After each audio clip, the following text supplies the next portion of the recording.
inmediato las presentaciones de la candidata demócrata a la gobernación de Georgia, Stacey Abrams. Good to see you. Hi. Someone's got a picture? Yes, absolutely. Okay, well, y'all be in the picture. All right. There you Here we go. Here we go. You're teeny tiny. Come here. Oh, me? Yeah. Okay. You don't have to sweat. Oh, I know.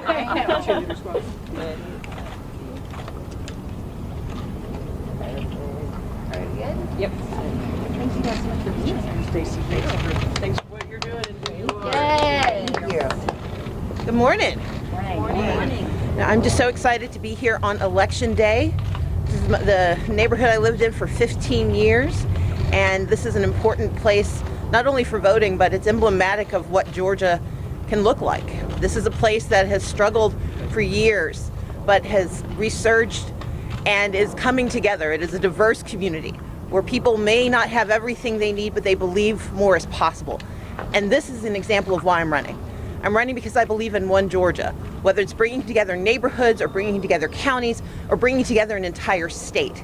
Our responsibility is to see the needs of every Georgian, to make certain those who are doing well continue to do well, but those who are trying have real opportunity, that those who are falling behind, that we catch them and lift them up.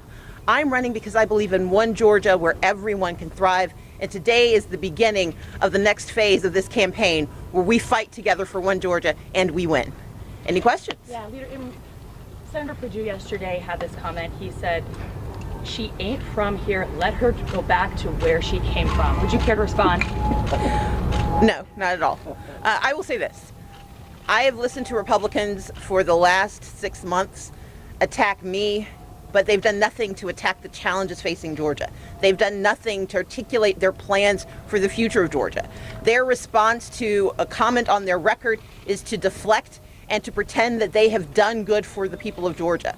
We are number 1 in maternal mortality, number 2 in the number of uninsured. We are number 6 in infant mortality, number 9 in gun violence. We are number 48 in the provision of mental health services.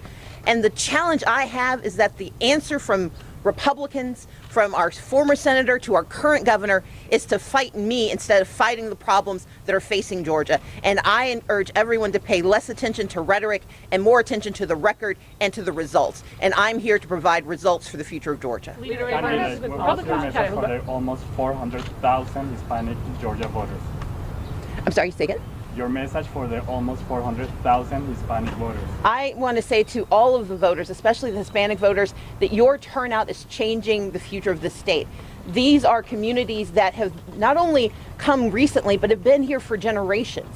And what we can do together in Georgia is make certain that every Georgian can thrive, especially our Hispanic populations. We care about education, we care about job access and good wages. We care about making sure that our future is together. We know the Hispanic population has actually one of the lowest insurance rates, which means when they get sick or when they need mental health, they're the least likely to get it.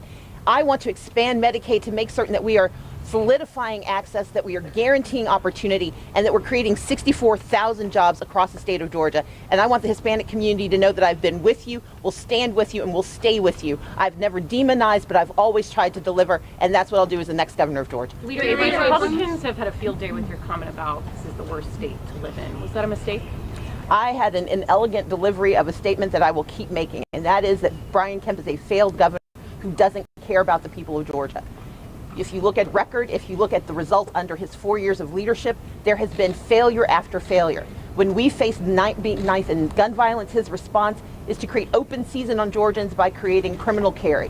When we needed help for not being the number 1 state with HIV diagnoses, his answer was to slash $4 million out of the state budget that would have helped those families.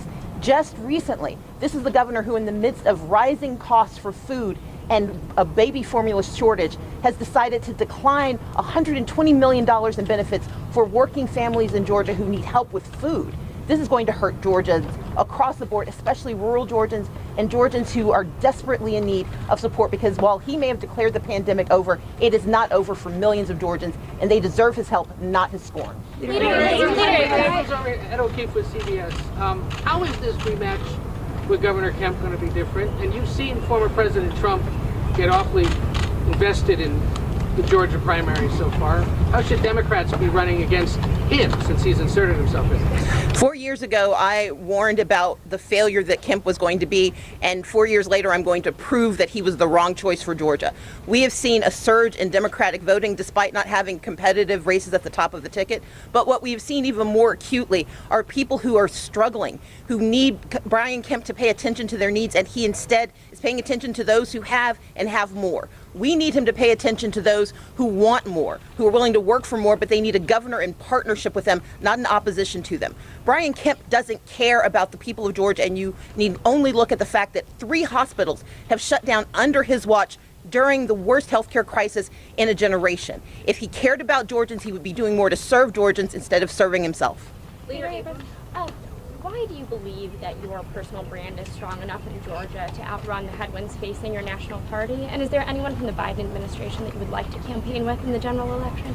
Georgia is a state of greatness. We have incredible opportunity. And what I want people to understand is that we cannot achieve that opportunity if we don't acknowledge the challenges we have. I am here because I believe that we can talk about our challenges and work together towards success. That's the point of this campaign, and that's the point of the work I've been doing for the last 4 years.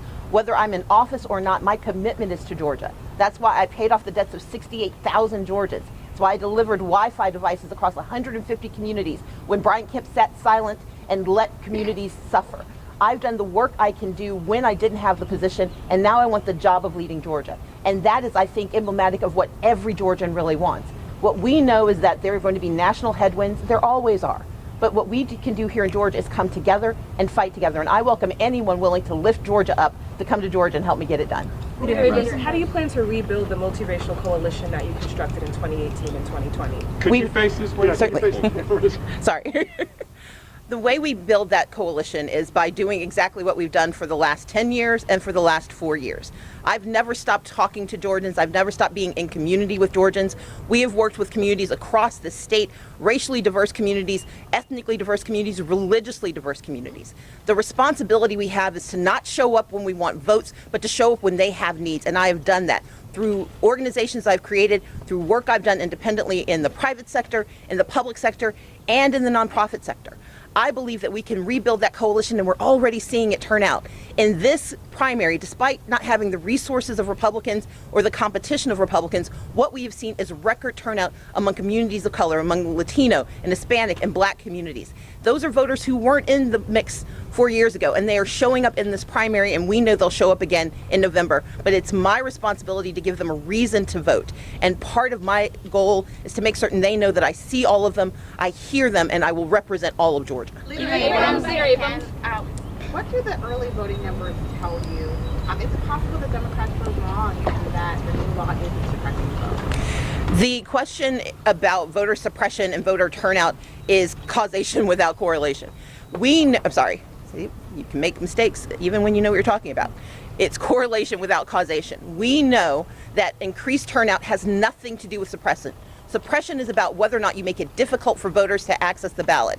And in Georgia, we know difficulty has been put in place for too many Georgians who wanted to vote by mail, who had to figure out a calendar of applying just early enough but not too late, who had to have wet signatures so they could print things out, take a picture, upload it. We know that across the state, counties have taken advantage of county election boards that have shifted their dynamic. In Spalding County, they eliminated Sunday voting to target a Black community that was showing up.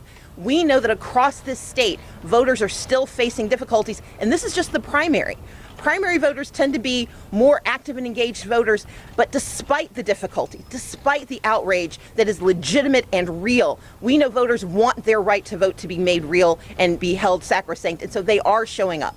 We know that voter turnout is not proof that there isn't suppression. It is the antidote to suppression, and that's why we're going to keep fighting to make certain every Georgia voter who wants to cast a ballot can do so. Do you have Leader faith in the Abrams, election? Eva McKen, CNN. When you speak to your supporters across the state, there is still some rawness from 2018. They say things like, you were robbed. Have you done enough to dispel the notion that the 2018 election, your 2018 election, was illegitimate? In 2018, voters across the state were denied access to the right to vote. They were denied the ability to register and stay on the rolls. They were denied the ability to cast a ballot and the ability to have that ballot counted. I am not entitled to victory. And this election, the 2018 challenges were never about me. They were about whether Georgians were going to be treated as full citizens in the state. And to the extent that the 2021 laws returned us to a time when their votes were dismissed and their voting histories were discounted, then I'm going to keep fighting. But my important message is that the way we fight is by turning out more voters, by calling out voter suppression from Brian Kemp and Brad Raffensperger, but not just laying there, but standing up and fighting for more voters to turn out. And that's the work we're going to do. I'm looking for some local. Yes. Hi, Blaine Alexander with NBC. After tonight you become officially the Democratic nominee. Talk to us about your strategy going forward. Does your campaign shift into a new gear after today? And what does that look like? The campaign that I'm running from the day I launched is about One Georgia. It's about traveling the state, talking to Georgians, and understanding that there is incredible pain in the state, that families are struggling and they're worried, but there is also extraordinary promise in the state, that more can be done, and it's not going to cost us new money and taxes. It's just going to cost new ideas and new innovation. We can work together to lift Georgia. We can expand Medicaid, give health insurance to 500,000 Georgians, give mental health care to our poorest Georgians, and create 64,000 jobs. We can do the work of serving every single Georgian, but only if we have new leadership that actually cares about Georgia. You plan to invite? Hi, Tia from the AJC. Can you talk a little bit about what your campaign is going to look like now that you're in the general election season? Can voters in every county expect to see you like you did in 2018? I'm not certain I'll make it to every single county, but I'll make it to every region of the state, and I will have a presence in every county in the state. But what's even more important is that I'm going to be listening to all the voters in the state. We've already built one of the most impressive apparatuses for voter engagement, and we're going to continue to expand. This is going to be an expensive race, but our investment is not going to be in tit-for-tat politics. It's going to be in making sure that every Georgia voter knows how to vote, knows why to vote, and knows where to vote. And we're going to give them a reason to vote. That's the mission of this campaign. Hi, Kelly with Fox News. Do you plan to invite President Biden to campaign with you or for you ahead of November? I welcome President Biden because he has delivered for the state of Georgia. We have seen billions of dollars come to the state. Now, they've been regifted by a governor who likes to take credit but without taking responsibility. But I am proud of Raphael Warnock and John Ossoff, who've worked with our president to make certain resources are coming to Georgia. That's why I'm so dismayed by the decisions made by Brian Kemp to refuse to deploy money for unemployment benefits, to refuse to deploy resources for families who are struggling with rental assistance. He has refused to help the Georgians who need him most at the time when they need him most. It's because Brian Kemp doesn't care, but I care about Georgia, and I invite anyone who cares about Georgians to come down here and help me win. Kelly, World News Nation, next star here. I'm sorry. Yes, ma'am. I wanted to ask you, you mentioned they're fighting for One Georgia.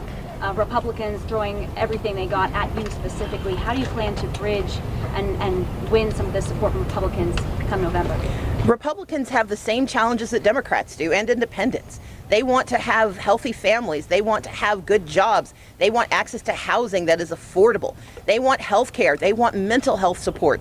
And they want a brighter future. That's the conversation I've been having with Georgia voters. It's the conversation I intend to continue to have. But I also have plans for how we make it real. You don't have to raise taxes to raise the quality of life in Georgia. You don't have to raise taxes to meet the obligations in the state of Georgia. And what we can do together in the next 4 years is actually achieve the promise of Georgia. That's why I'm running, and that's why One Georgia is my mission. Thank you all so much.